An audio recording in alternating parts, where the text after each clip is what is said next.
have done any caretaking, this may look familiar, right? You get that beautiful baby home and oh my gosh. And then you find out that they actually cost a lot of money too. And you have to balance the need for off-farm work with childcare, with the values of what your production system wants to be, with how you want to raise your family. And these are really big issues that can actually lead to divorce and people leaving farming. The other issue that really became exacerbated, and parents across America know this issue in addition to childcare, were also issues around health insurance. Next slide, please. So a lot of my work also focuses on how healthcare and health insurance affect economic development and quality of life for farmers and ranchers across the country.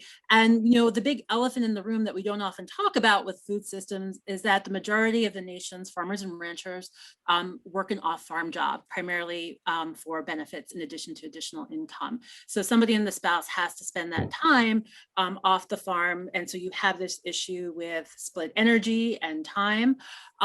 And one of the things that COVID did was we saw this huge disruption to our economy.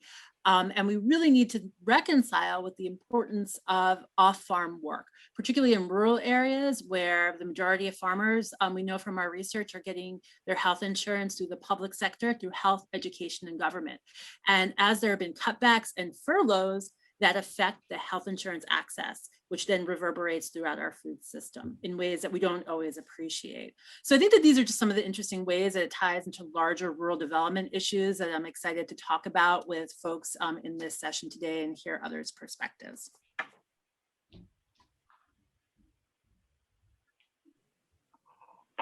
I started talking on mute. I hate that.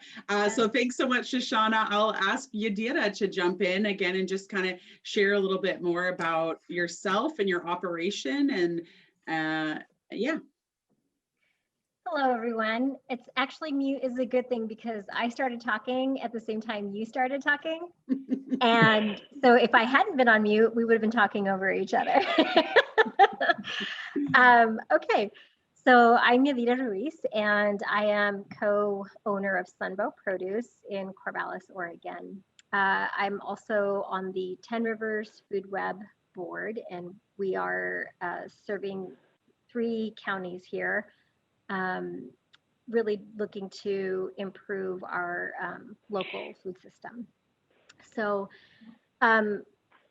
a little bit about me. I grew up in Eastern Washington, very rural. Most people have never heard of the town name. It's Mattawa. It's right on the Columbia River. I grew up in a tiny little community, very isolated from most people in a couple of different ways. So rural work is, I think, never been a direct focus, but always somehow incorporated into my passion and what I do. My professional life has always been about service to others and helping bring people to the table and helping them, find their own path, whatever that might be. You'll see in my bio, my career has been varied, anywhere from being a first grade teacher, a bilingual teacher in California, all the way to becoming a social worker, and then from there running a rape crisis and social justice program through a YWCA in Bloomington, Illinois.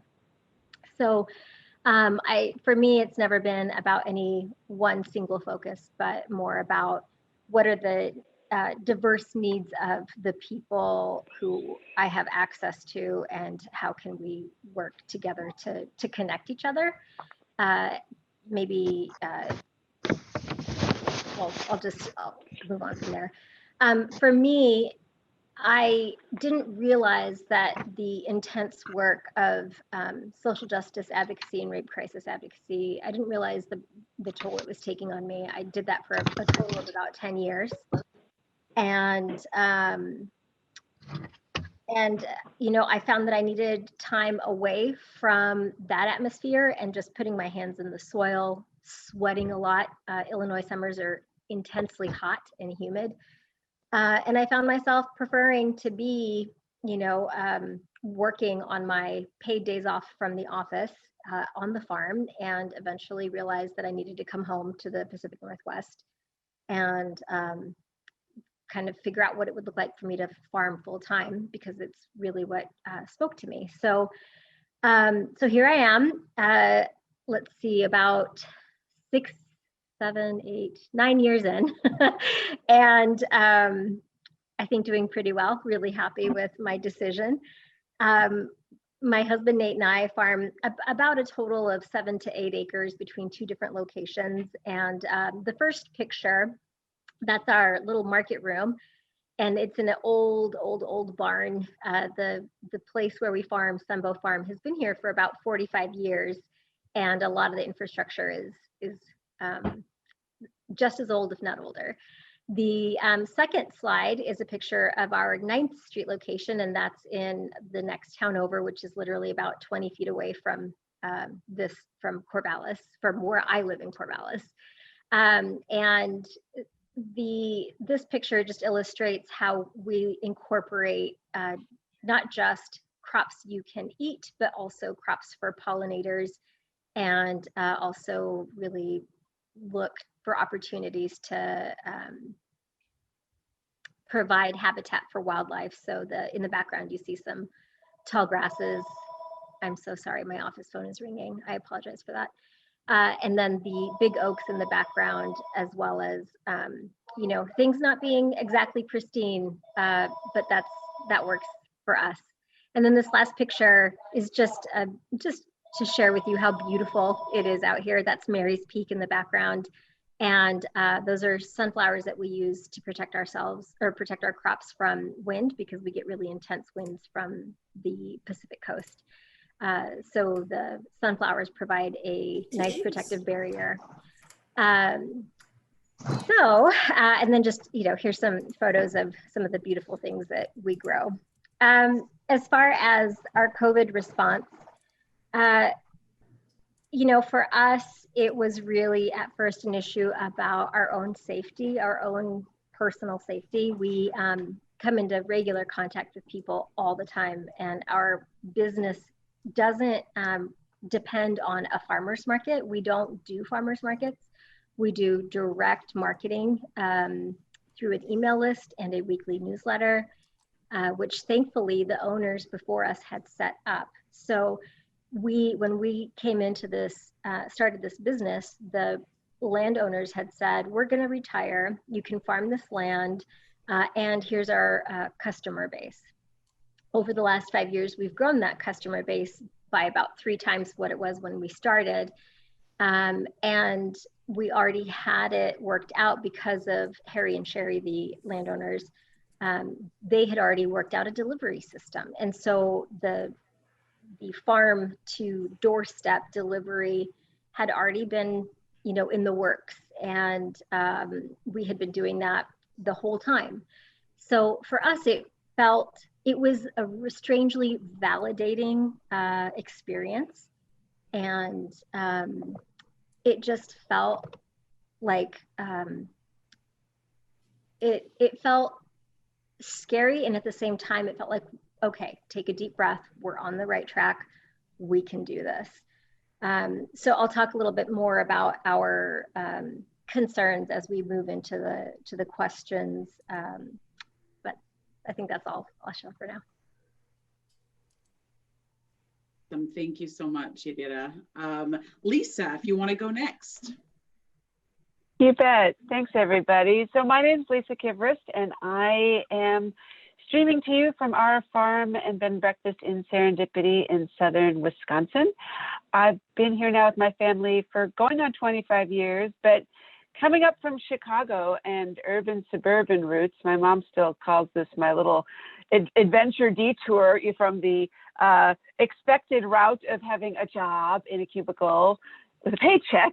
But I had perhaps an early midlife crisis of being drawn to rural areas and stars and, of course, cows in Wisconsin and green grass, and have basically invented our farming lifestyle since then, with perhaps some different goals in that my husband John and I moved here not having planted a seed yet, which I don't exactly recommend as a farming education strategy. However, the short story there is we learn as we go and we grow as we go.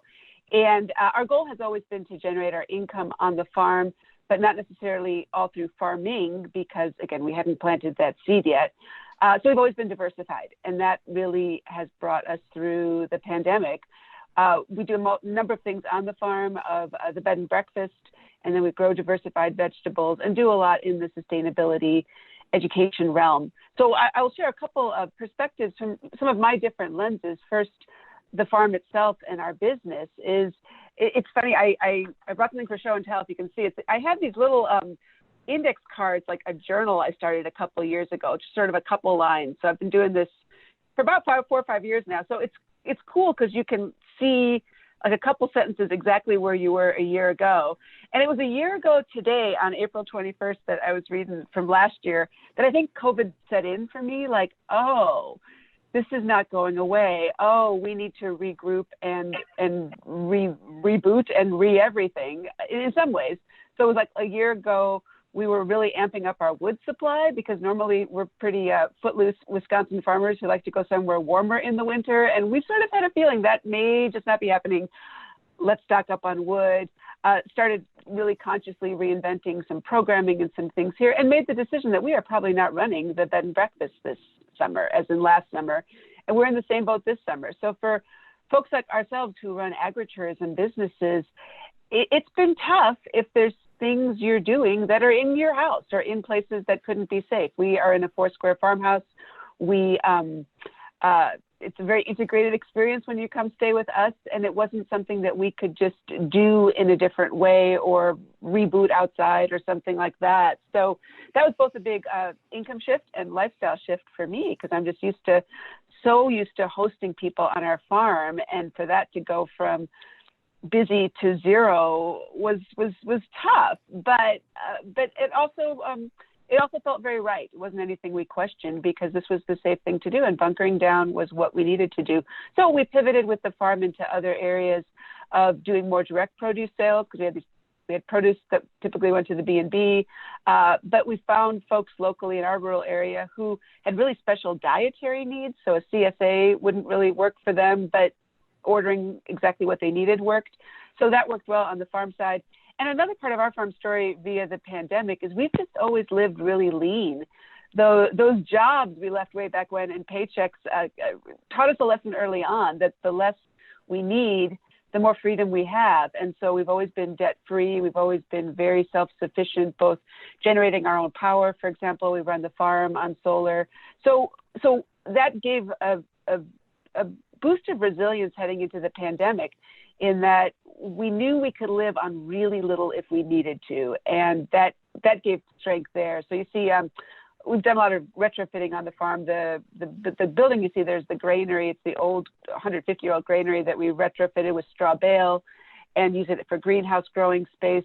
So we knew going into the pandemic that we could bunker down and be okay. And that made a huge difference for us having lost income bases. So another lens for me was our local community here in southern Wisconsin. We have a exceptionally vibrant group of women farmers we've cultivated over the last probably 12 years. We started meeting for potlucks regularly, and that has evolved to our Soil Sisters Network that's now a program of renewing the countryside of basically, see, I said I wouldn't use these qualifier words. I used to say we just meet for potlucks, and we're basically a network. But as we all know, women get a lot done over good food and some good Wisconsin beer.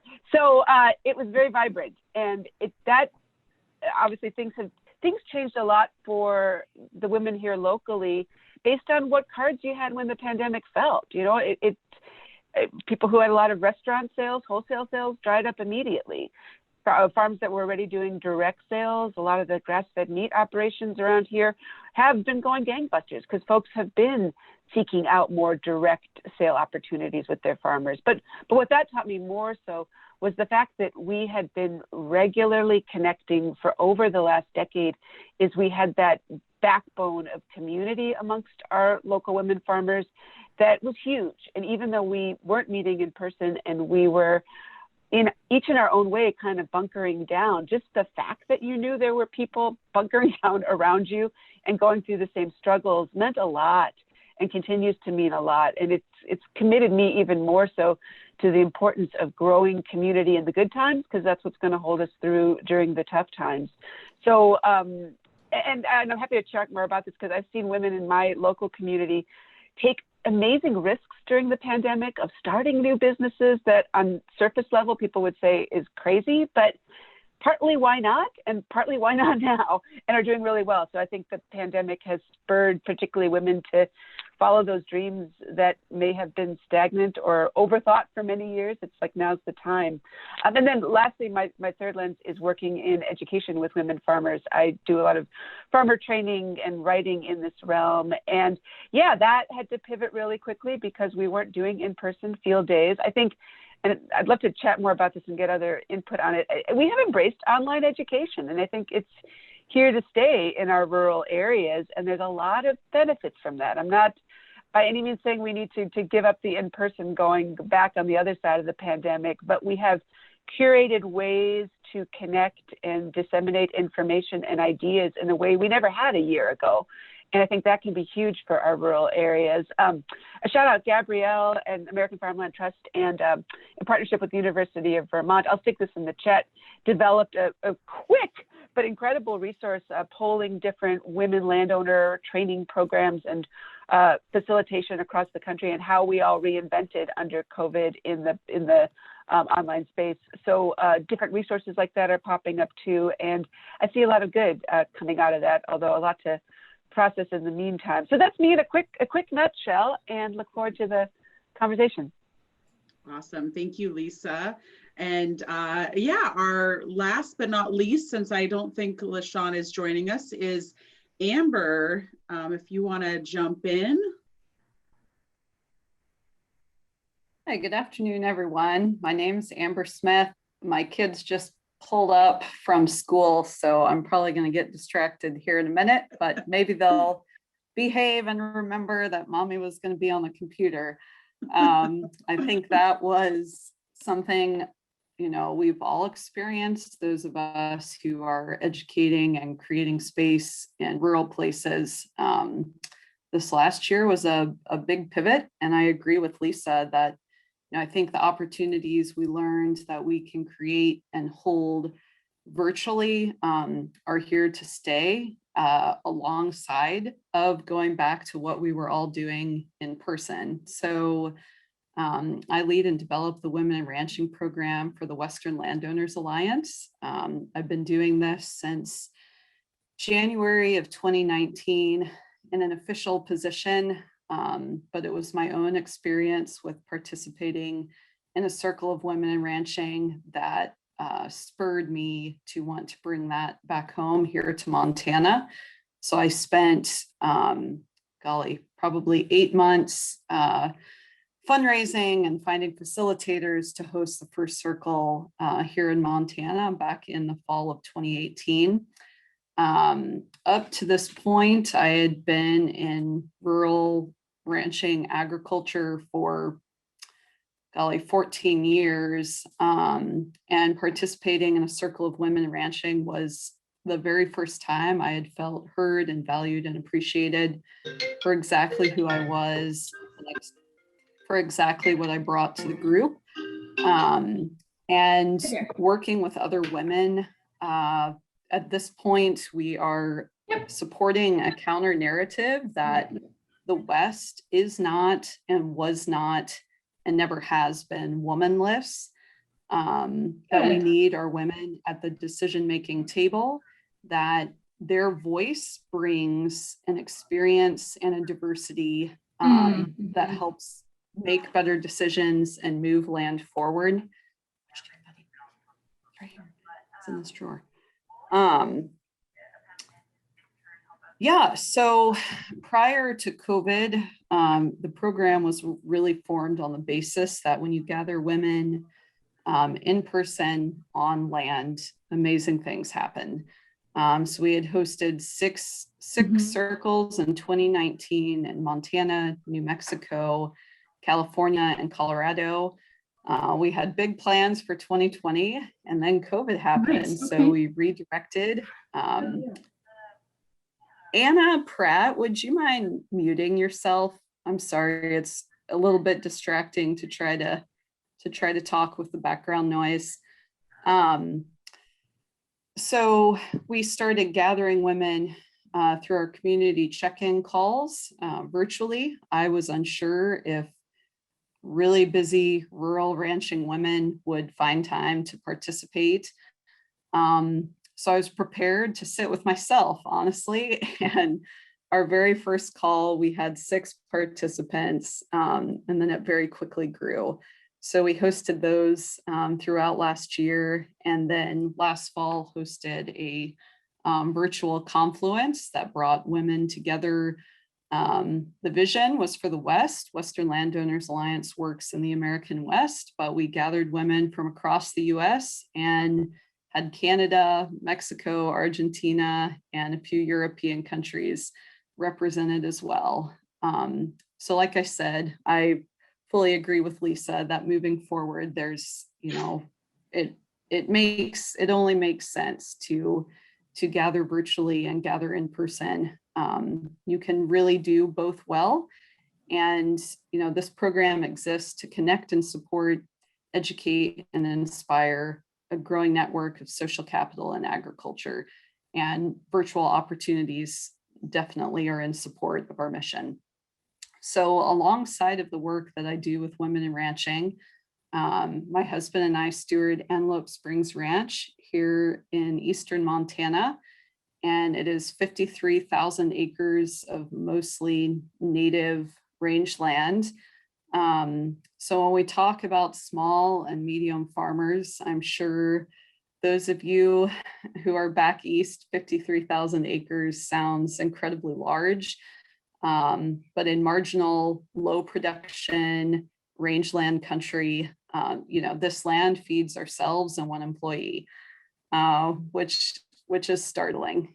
It's a lot of work. We love it. We accessed this land by finding a absentee landowner who was looking for holistic managers who wanted to practice regenerative grazing.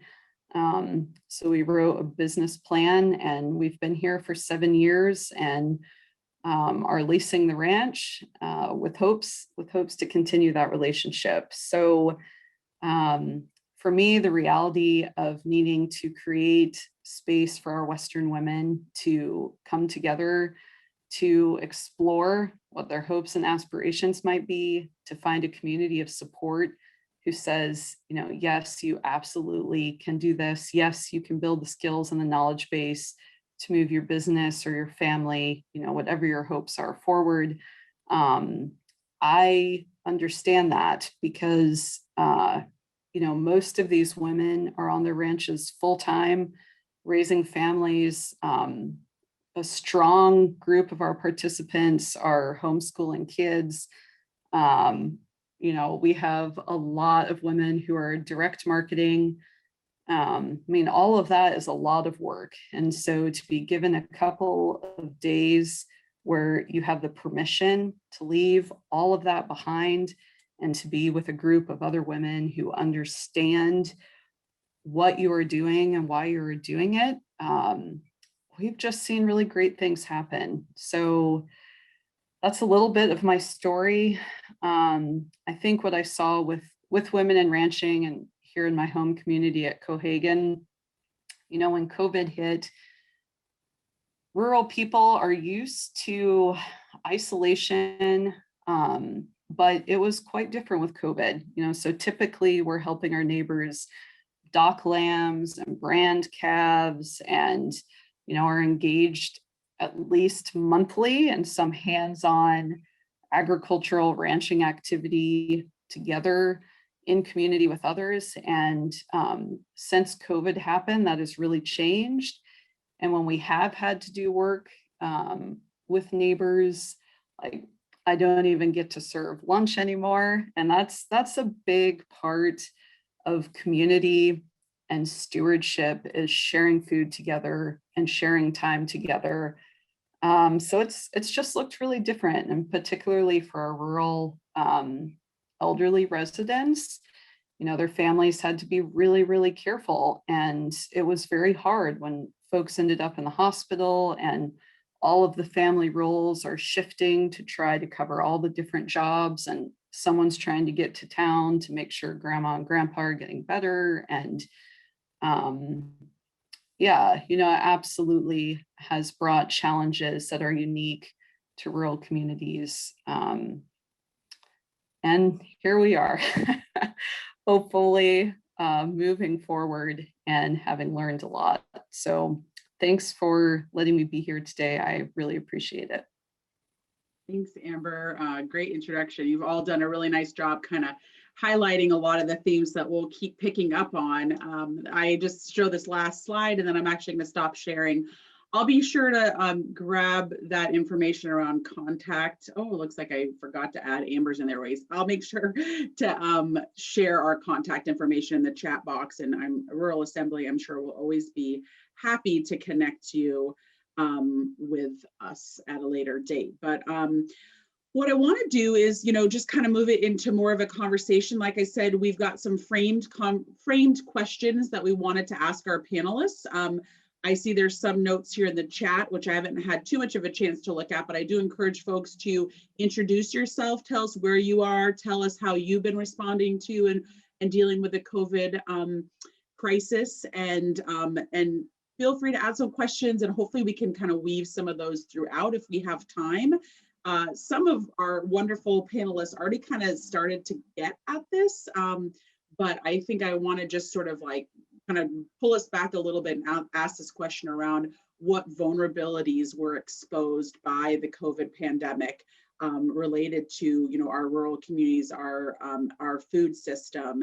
And, you know, I've asked our panelists to kind of think about this question, both in terms of personally, like their own operation of their work, but also, as you've noted, all of these women are doing a lot of work in a lot of different sectors with their communities. So, you know, welcome your reflections kind of more broadly than just your personal experience. So I'll jump back to Shoshana. We won't always follow this order, but just to kind of walk us through your thoughts, and then we'll just kind of popcorn it through our panelists. Thanks. You know, I think, again, I think one of the things that maybe really came out with COVID is just how dependent we actually are on labor, on people. And then when we talk about the food system, you know, a lot of times we're really comfortable talking about with markets and these economic terms, but really where we saw so many of the breakdowns and also the rising to meet the moment, whether it was through delivering meals to neighbors or actually pivoting and, you know, being at the farmer's market, was actually through people's labor and the decisions that they were making. And at the same time, again, folks, I think, really had to make, you know, I was just really struck by some of the things that, you know, Amber and Yadira and Lisa were talking about, and that you have, people really had to make a lot of very personal decisions about what kind of risk they needed to put for themselves and their families, right? Whether it was young children or whether it was older family members, and having to make that decision, do I hire labor or not? Who do we expose on the farm or not? And then what's the cost to our operation, and can we absorb that? And then how does that also factor in to the off-farm work that we're doing? Because again, people weren't just producing food, they also had off-farm, many people have off-farm responsibilities within their household. And I think what happened was also that a lot of the folks like within emergency management and who were really addressing a lot of the food insecurity issues, all of a sudden had to really contend with, where does our food system come, where does our food come from? So no longer was it just about where is the supermarket and the supply chain, but who's actually producing it, what's happening with our migrant workers and our farm workers whose housing conditions were exacerbating COVID because of the proximity, and actually needing to address that. And I think that again also just tied into this issue of rural development, right? And to what degree are we really investing in rural infrastructure, both the physical and the social infrastructure that will make us stronger for the next pandemic? So whether it's building that physical components of the processing and packaging, but also making sure that we have really strong rural communities, right, where we're knowing each other and can take care of each other. And that may be really broad, but that was just, I think, something like I was just hearing from everybody that really we saw that within our food supply task force that we had to figure out, how do we learn these lessons to move forward? I'm also sorry, just gonna put something in the chat that I'm not sure if everybody saw. Today, USDA actually asked for comments on how to make a more resilient food system. So I'm just going to stick that in the chat so everybody can take this to their networks of how to respond back to USDA with your experiences. Thanks, Shoshana. Yeah. Yadira, any reflections on kind of these vulnerabilities that were exposed? Yeah, absolutely. First of all, Shoshana, thank you for saying what you said. Our food system, unfortunately, relies on customers, on consumers, not thinking about the actual physical labor that goes into our meals. We're not encouraged as a society to think about the amount of work that goes into a head of lettuce, or the beautiful herbs you're going to spread on top of your soup, or the milk that you drink every morning, or the eggs that you crack. We aren't encouraged to think about that, and so it's a really strange dynamic where every single human being on this planet has to eat, and unless you're a baby feeding from a breast, you have to go out to eat to get your food. And even then, the mother who is breastfeeding has to nourish herself with food she either has to grow or go buy from someone else. But that's never a huge part of the discussion when we're talking about food systems. And so, Shoshana, I really, I don't know, I feel seen. So thank you for saying that. I've been thinking about this question, and in general, for farmers in the Willamette Valley, there's a lot of us who are small, medium, and some larger farms that are still pretty small compared to really big ads. But a lot of us rely on that farmer's market income, and then also wholesale accounts like restaurants. And for those farmers, that was a really scary pivot in the food system when all of a sudden restaurants had to close and farmers markets were not being visited by people because it was scary, and which is actually, in general, the right thing to do.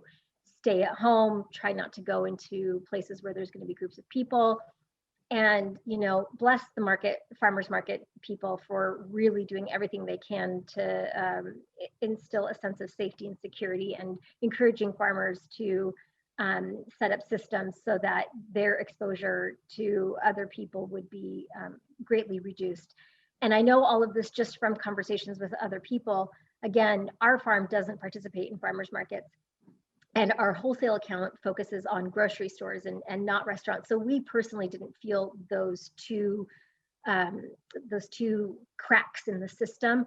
But if my farm is successful during a pandemic, it is less joyful for me to know that other farms are suffering and that my fellow colleagues are in a state of great insecurity because their normal outlets for their work aren't available to them. And so I know that it can seem like small farmers can just be super independent and just kind of hang out and do their own thing, but we rely on each other. We rely on each other's success because as a community, we want people to feel comfortable shopping directly with us as they do going to the grocery store. So it's about creating an atmosphere, I guess, of comfort and safety and security.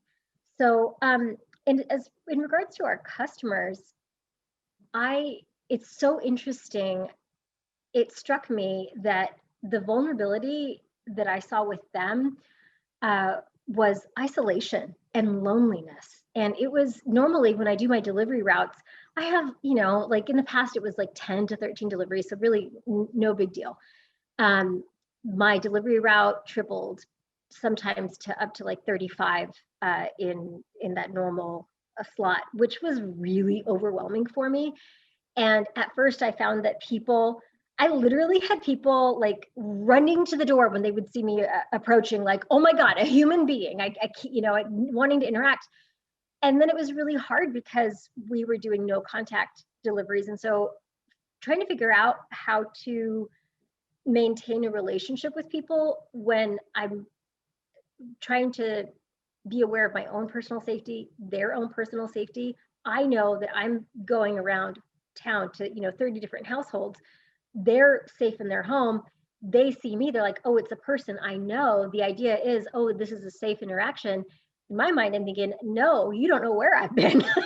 So, really just trying to incorporate that, but at the same time, being able to acknowledge their humanity and their need for human contact.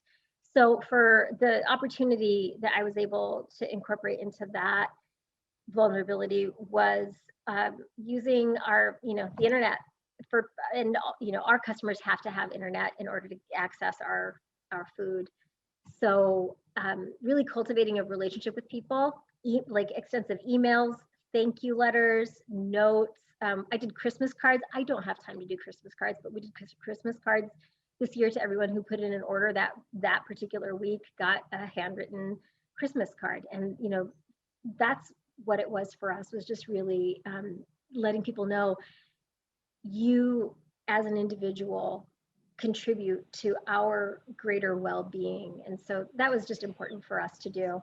And then lastly, the other thing that we realized was we have 7 acres here that we aren't farming. It's just there's too much going on for us to do it all. And so we really started to think about how can we incorporate other people into this business model? What are opportunities that we could create for other folks who are either starting out or maybe have their own business but then need a little extra land, and figuring out ways to incorporate other small growers onto this land so that we can, work together to feed our communities. Thank you, Yadira. I really appreciate your reflections on that. That's sort of the vulnerability of our bodies in this space, and how folks who, in ag world, and I'd say a lot of rural community folks who like rely on their bodies as their livelihood, and tying back to what you and Shoshana were saying about labor and how that's so often invisible. I think we all heard these kind of stories around like essential workers, and it became more aware of like, oh, food systems workers, not just people who work in grocery stores, but that's also important, but also people who work our fields. And what does that mean to be an essential worker and to be seen, when so often, I think in so many parts of the food system, those roles are unseen, unappreciated, or often invisible. So all these sort of important themes. So yeah, I'll just invite Lisa, because I see you on my screen right now, if you want to reflect on this. And actually, thank you, Yadira. The full question is kind of this idea of what vulnerabilities were exposed and how did those become areas of growth or opportunity. So I didn't fully frame out the question very well. I just get excited about the discussion. So anywhere you want to kind of go with that, Lisa, and then I'll pass it to Amber to jump in. I'll take vulnerability from living in a rural community perspective. Where I am is probably typical of a lot of rural areas where things are really divided. I mean, I wouldn't even say divided. We were divided going into the pandemic politically, and this has only exacerbated things. And I'm really concerned. I think talk about vulnerable. Like, I'm just remembering, I was a year ago, like the only person wearing a mask when I went anywhere, and I hated that. I mean, I like to connect with people positively, and now everybody who looks at me like reacts negatively or oddly, or just ostracized. And then what did I do? I didn't go out. I did things I normally don't do, like mail order stuff. I'm like, I can't handle this. This is just depressing me to go anywhere. Or I would drive to the city. I drive to Madison for a supply run rather than my town. That did change slowly, but it really didn't, in that we are not on the same page when it comes to COVID protocols. And that leaves me feeling really vulnerable. And now we're like seeing it from kind of, I don't want to call it the other side, but now it's like you're ostracized again if you keep wearing a mask. My husband actually went to the local machine shop to drop off our chainsaw blade. He was wearing a mask. Somebody comes up to him and goes, you're not going to get served here wearing that. He did. But I mean, that's tough. And it's like on a daily basis wherever you go. And that's now. I just got my second vaccine shot today at our local clinic. It was empty. There was nobody there getting vaccines. There was nobody getting a first shot. The nurses were bored twiddling their thumbs, literally. I'm like, what does this mean? And we're probably at maybe 30%, if we're lucky. So I'm feeling really vulnerable because I feel like within my community of women farmers, I was so joyfully talking about earlier, we're okay. You know, we're on the same value page. We're supporting each other's business, but we're struggling with our local connections increasingly because of those values. And it's always been there, but I felt like we were making inroads pre-pandemic with dialogue and conversations and potlucks and these gatherings over food and finding our commonalities. And we have this gap now of a year, literally, where things have only intensified. I'm concerned. So I'm looking for glimmers of hope. I feel this summer is going to be very complicated because we're not out of the pandemic, but we kind of have I mean, you know, we're not where we were last year. It's very difficult to plan things. I'm on the edge of not planning events or things, or just because you don't know who's showing up or what their protocols are or what their attitudes are to things. And that's hard. Well, it looks like in some chat, there's some folks chiming in here that there's some, you know, the variability in what we're all dealing with, but that, yeah, I think you raised such an interesting point, Lisa, about this division and how this isolation has maybe enhanced this divisiveness in our culture, you know.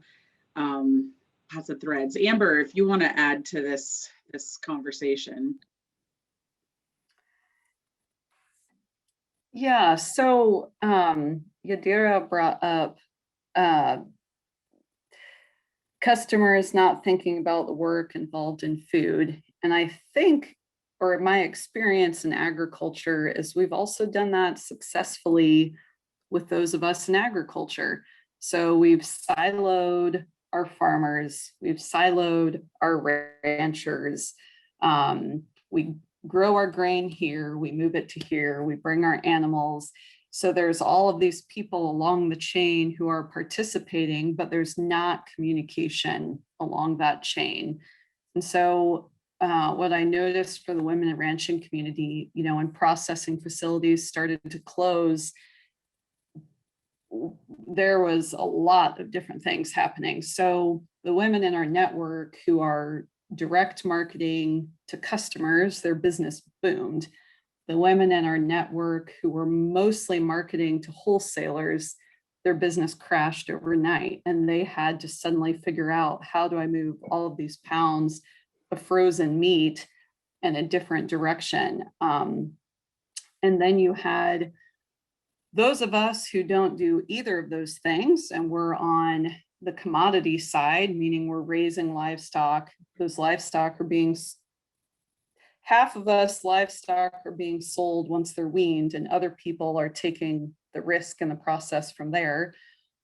You have producers who are retaining cattle all the way through until processing. And so for those folks, a lot of them had cattle in feed yards finished and ready, and then there was no processing. So now they're basically losing money as they continue to feed animals because there's nowhere to process them.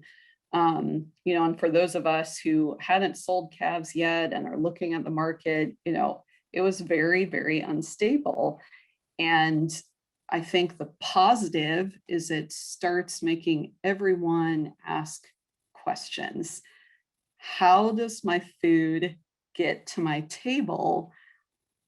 And what should I be learning about the process? And who are the people involved? And who involved doesn't really have a voice in this system? And am I okay with that? And if I'm not okay with that, what should my action be? And, you know, we had a lot of women sending me emails, all of a sudden recognizing we have these huge processing facilities and all of these people who are in living conditions that are making them very, very sick. And we're, you know, some of them we're forcing to stay open. They have no protections. I'm not okay with this.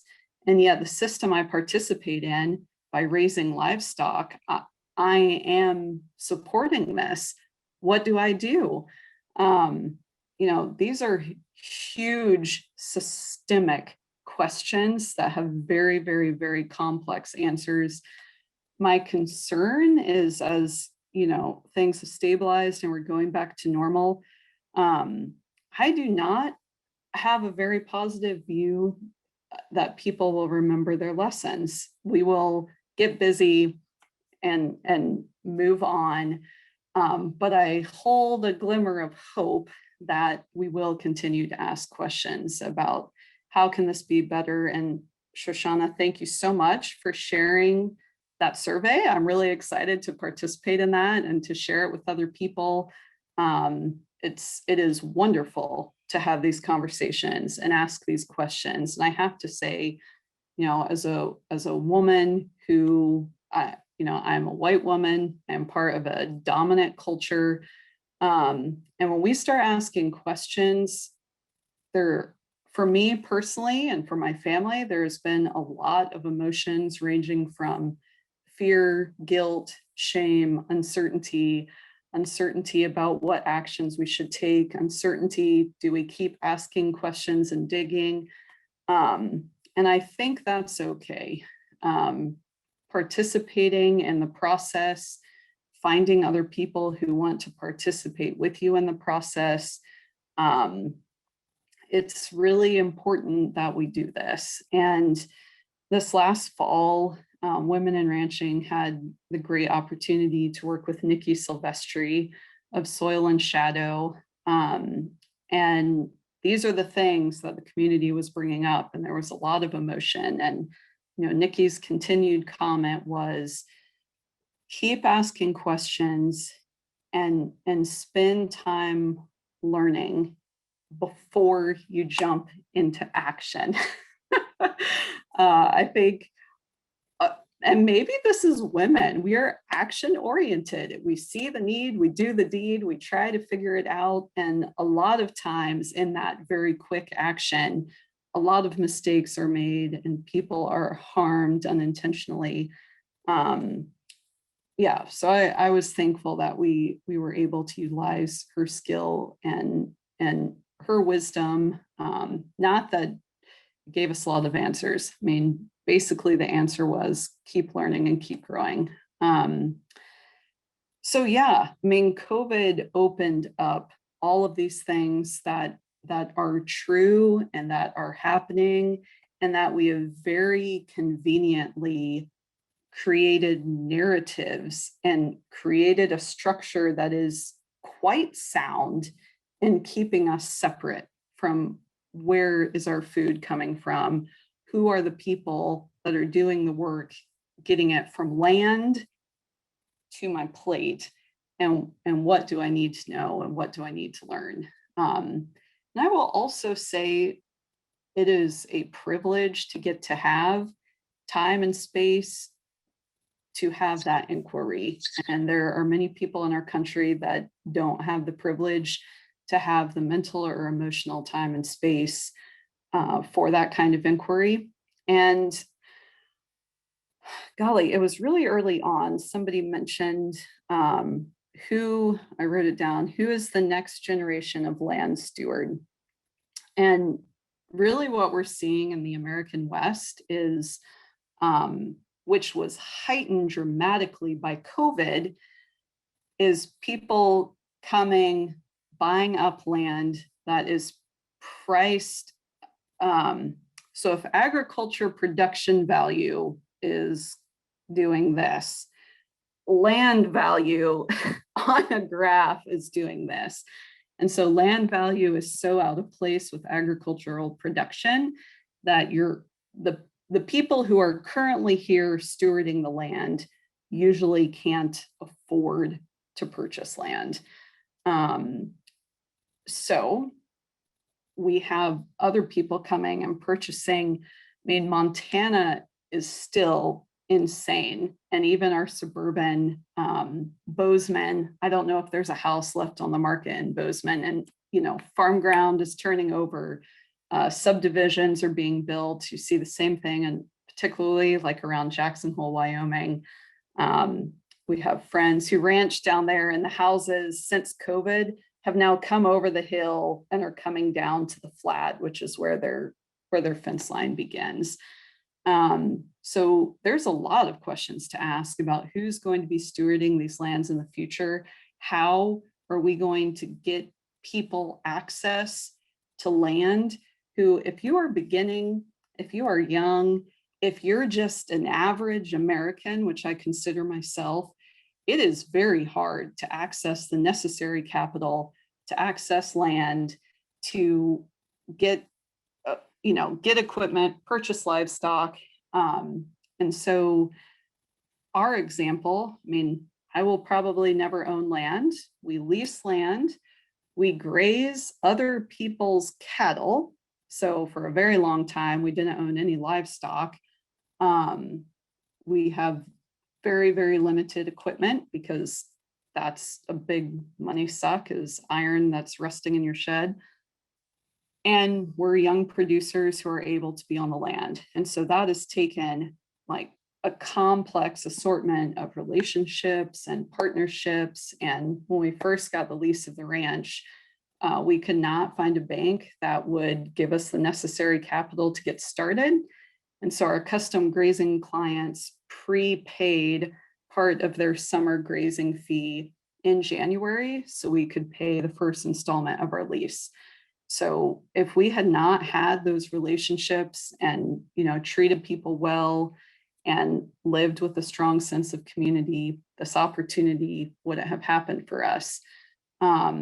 So a lot of my neighbors here, particularly our older neighbors, they have a lot of fear and concern about what's going to happen to this land, who's going to be my neighbor. And I agree with that, and I hear that. But also with that challenge, there is an opportunity.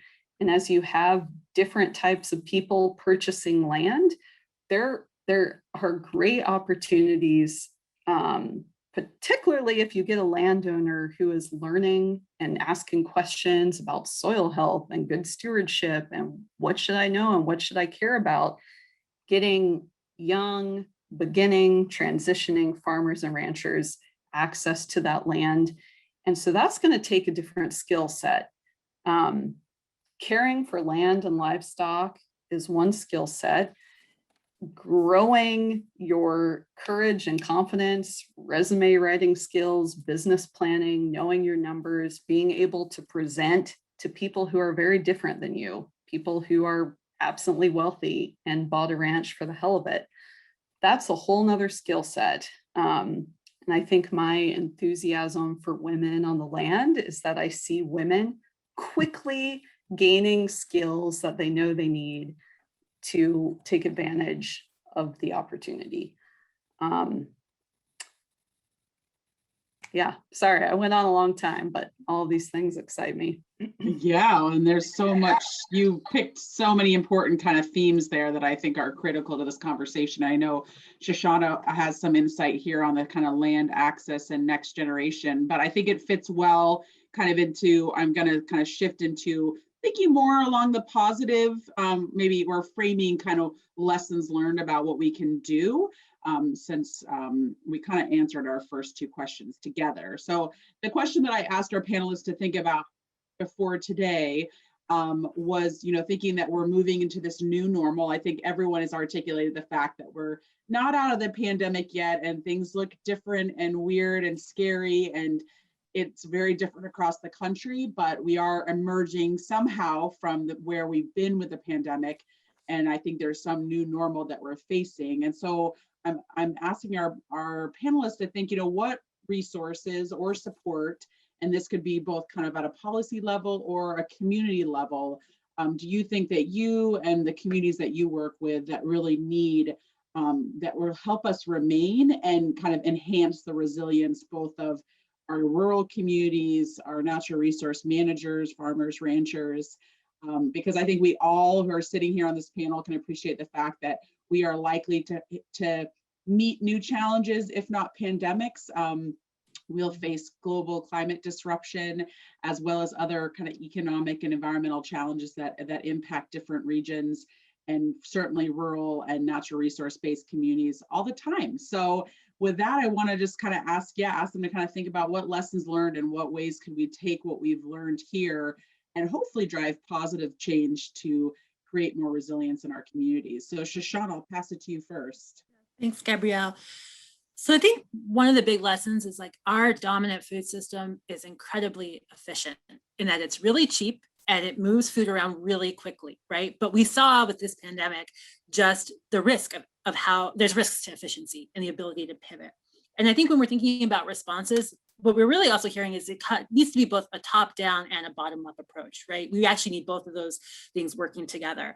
And I think from the top down approach, we actually have this really interesting moment where we have this opportunity for paradigm shifts, particularly for folks who are working in federal agencies and state agencies, I think around emergency management, who really had to deal with this issue of how are you going to move food and dealt with the problems that came along with the food box program.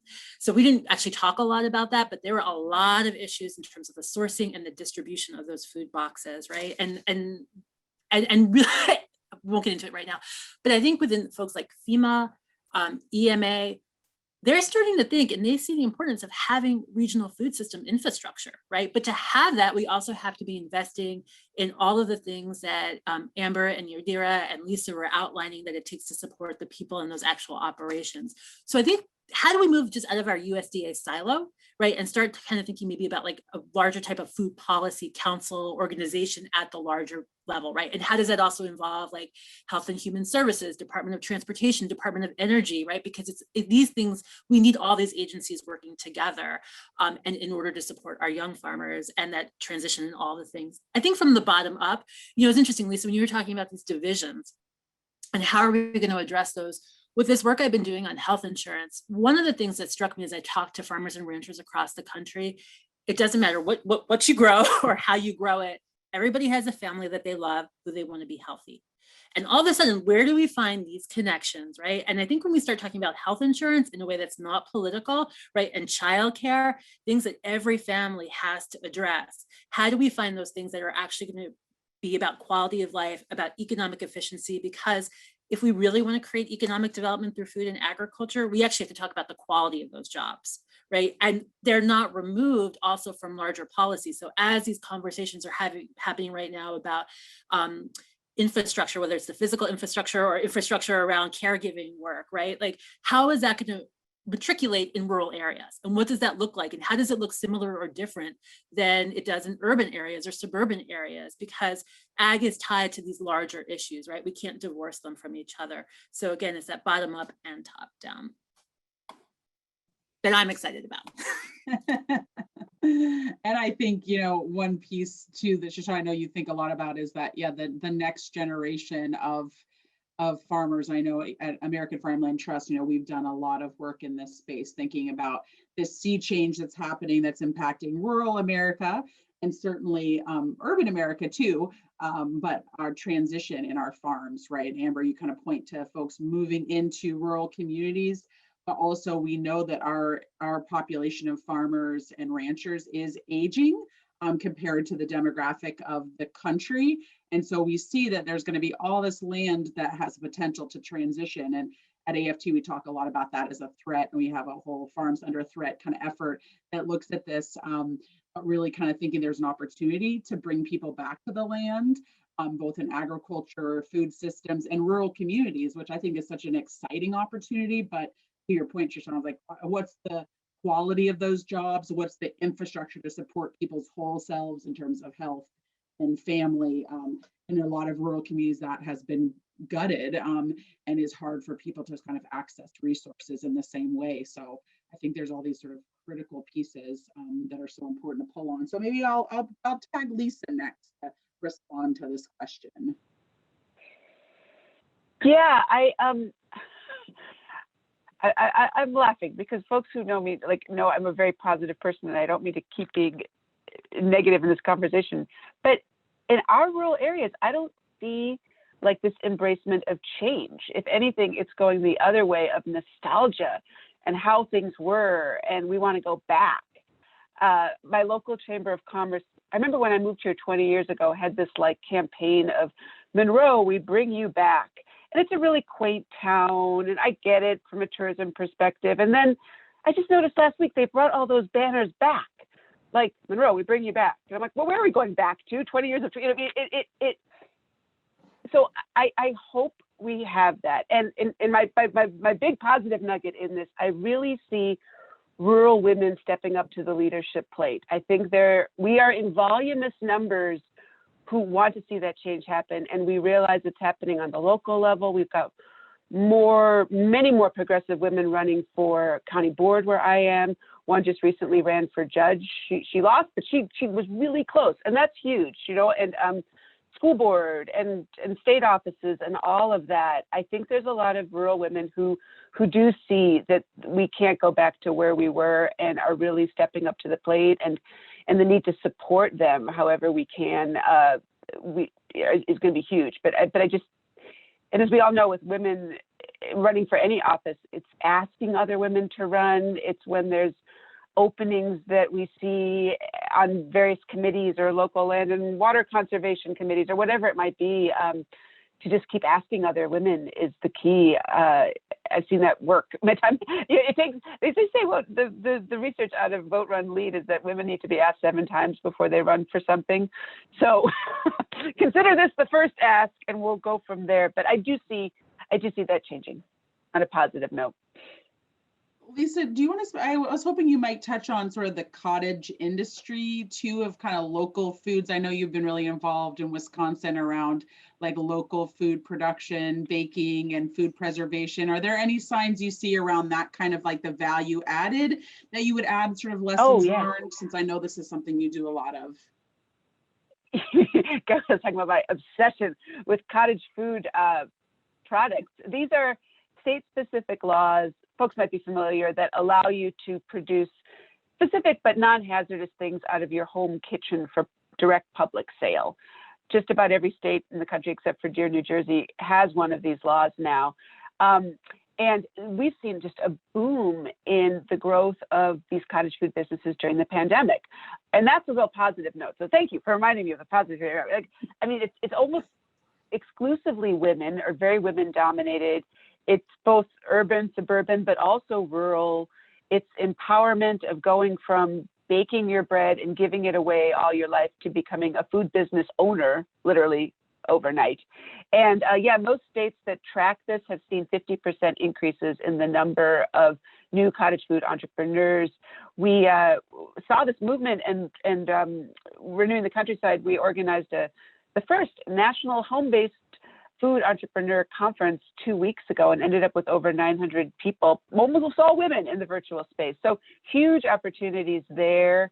If anybody's interested in that, I'm happy to chat more way at length on that. We have quirky situations like Wisconsin, where yes, we had to sue for the right to sell cookies, but we did win, and we're going back with a new lawsuit now for all non-hazardous products, because cocoa bombs are like all the rage, and we can't legally make them and sell them in Wisconsin. So, but it also would affect farmers, like dried herbs, that sort of thing there too. So a lot of good happening in that note.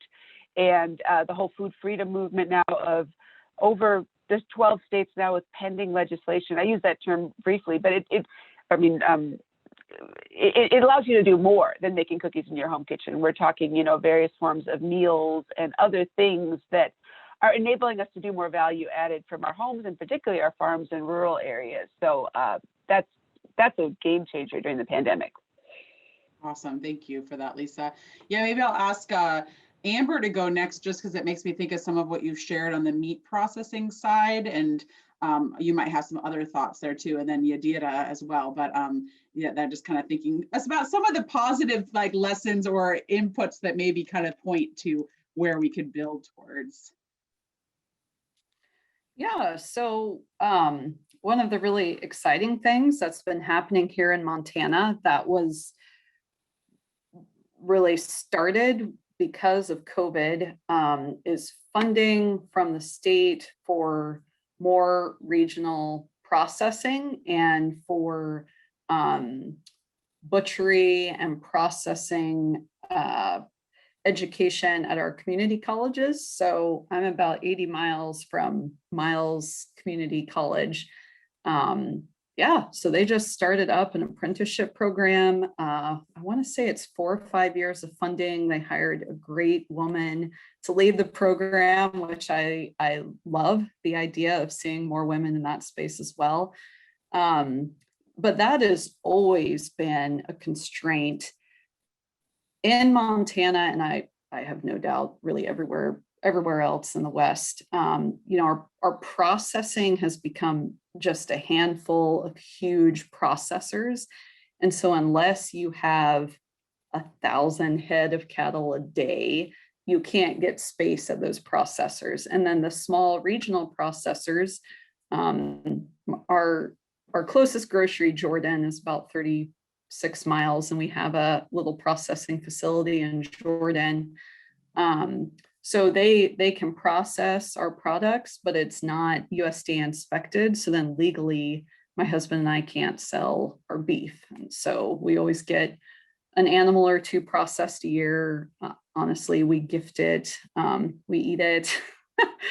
Yeah, so it's been good to see that funding coming from the state to increase regional processors, to increase education of local Montanans to be able to run those facilities. There was a really exciting in southern Idaho. I can't remember the name of the facility. It'll be larger, but still in my mind, regional, maybe processing like 500 head of cattle a week. But how they're setting up the business is that 70% of the ownership must be by the ranchers and farmers who are bringing livestock to the facility, which I think is a really positive thing. And it is a larger ag business that's going to have the other 30%. But honestly, I mean, we probably need that kind of support to move some of these things forward. So that's really exciting to see. I don't know, you know, in 2 years, 3 years, 5 years, what that's actually going to mean long term. But people across the spectrum, it's a very unifying thing. Everybody in agriculture and who is a customer in the state of Montana seems thrilled by this new opportunity. Thank you for sharing that, Amber. Yeah, Yadira, do you want to reflect on some of the, where are we taking these lessons and how can they translate into, you know, local policy or something larger than that? Okay, I promise I'm going to say some positive things, but the first thing I have to talk about is when we're thinking about land and when we're thinking about things like nostalgia and how things were, and when we're talking about bringing growers and producers together, we can't not talk about the fact that if you're going to look at how things used to be, in regards to land and how people used it, that the Native people were here first. And so acknowledging that very difficult, uncomfortable topic and finding a way to incorporate that into all of the discussions we're having. So in Oregon, it's a real clear history of the Native people being killed, being, you know, driven out, and then other people coming in and, you know, they're great American pioneers. And there's a lot of beauty in that story as much as there is tragedy in that story. And we don't have to feel bad about it as we move forward, but what do we do? Like we can't change the past, but we can allow the past to inform the way that we move forward in the future. And so myself being an Indigenous Mexican, this is a topic where, you know, food isn't just something I put on my plate, and it hasn't always meant the same thing to me. But, you know, my family has farmed in Mexico and has ranched cattle in Mexico. And here, my mom used to work at a fruit packing plant until she had to quit because she's 65 years old. She has a 4-year-old that she adopted, and COVID, and she couldn't continue working. My older brother works at a food packing plant for Reese's, like, you know, fast foods, potato salads, things like that, burritos. So it's, you know, it's like everything that my life is about reminds me that this land isn't just about the person who's on it now, it's about who was on it before and who's going to have access to it in the future. And so, Lisa, I kind of, you know, snickered when you're talking about the nostalgia of how things were. And I was like, well, those Wisconsin folks really don't want to remember how things were. And that's the problem. But also, Amber, when you were talking about the siloing of the food system, to me, it's like that is a problem, and our food is treated as a commodity in this country, and that has some advantages for people because you have to have a system in place in order to accomplish great things. So here on this tiny little farm that is run by 2 people, now with some hired part-time help. But on this tiny little farm, when we're doing something as simple as harvesting, washing, packing, delivering, everybody has to have their own job and stick to that particular job so that things can run smoothly. But the problem is that if you silo too far and the person who is harvesting doesn't talk to the person who is packing, then you're going to have some serious breakdowns. And so there has to be more conversation about, okay, so there was a really important, critical time when the commodity system was established, but is it still working, or what's broken? And is it still really what we need? Or do we hear that communities want to be more involved in their food systems? And what can we do to bring people in who are, already trying to do that on their own, maybe by growing their own gardens, or have homesteads, or there's so many ways to incorporate folks so that we don't have to be siloed. And also, I just want to big shout out and say that we need more funding for rural service organizations. Like, this is when I'm thinking about my own heritage. If you have any Latino, Latinx heritage in your blood, you know that we operate largely on word of mouth. And this is a huge thing, I think, also for rural communities. So if I know of an opportunity, I'm going to call my mom, who's going to call my aunt, who's going to call my cousin. And next thing you know, that's that many more people who know about that opportunity.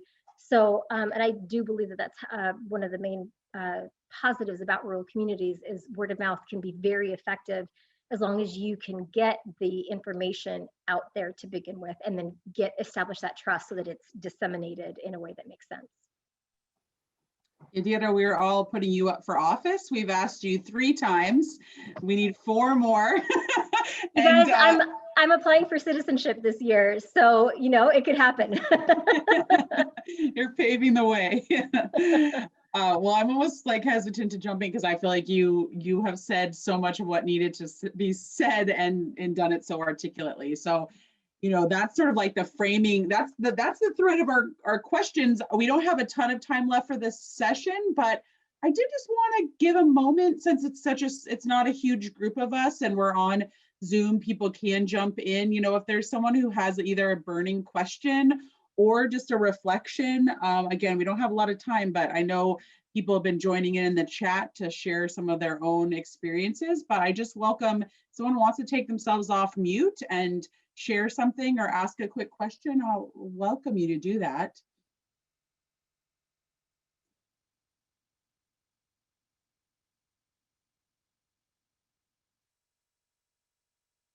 It's too bad I don't see Denise on here anymore. I'll just hop in. Yeah, jump in.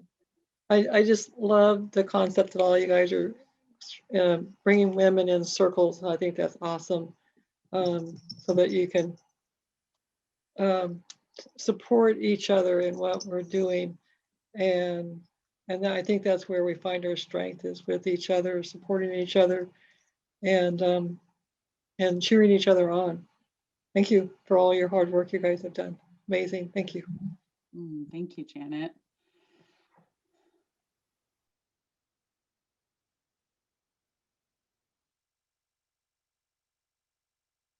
So it looks like Denise had to leave. Denise O'Brien was with us for a little bit, who was actually one of the architects of Women Food and Ag Network, and she was joining us, but it looks like she's had to jump out. So sorry, we missed her. And great to see some old friends on here. Hi, Mary. I knew Mary Swander from Iowa when I was there. You still on, Mary?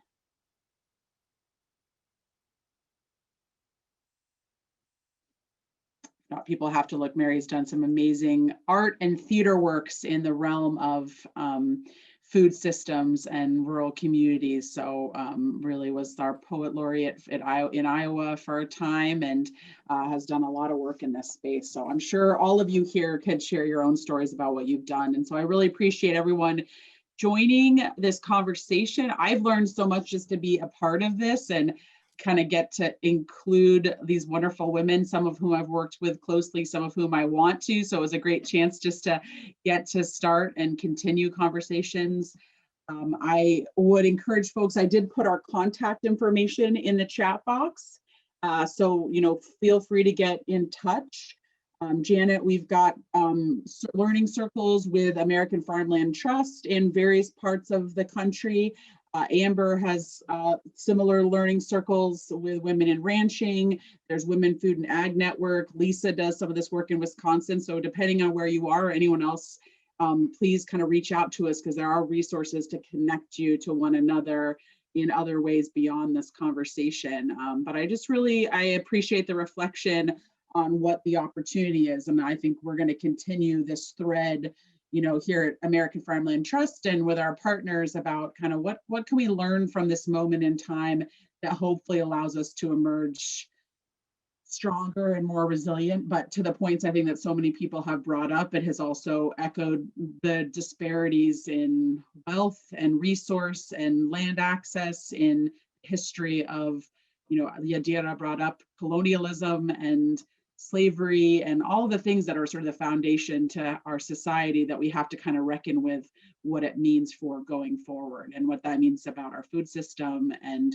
who are essential workers and how have those people been protected in our healthcare system to having access to support their childcare needs or their elder care needs. So much important work that we have to continue to do, but I appreciate all of our panelists giving us lots of things to celebrate and work to continue to build upon. So please be in touch. Thanks again to Rural Assembly for supporting this session, and it is recorded, and I'm sure that there'll be some resources. Teresa, I don't know if there's anything else so people can access resources or any other kind of Rural Assembly housekeeping that you want to share.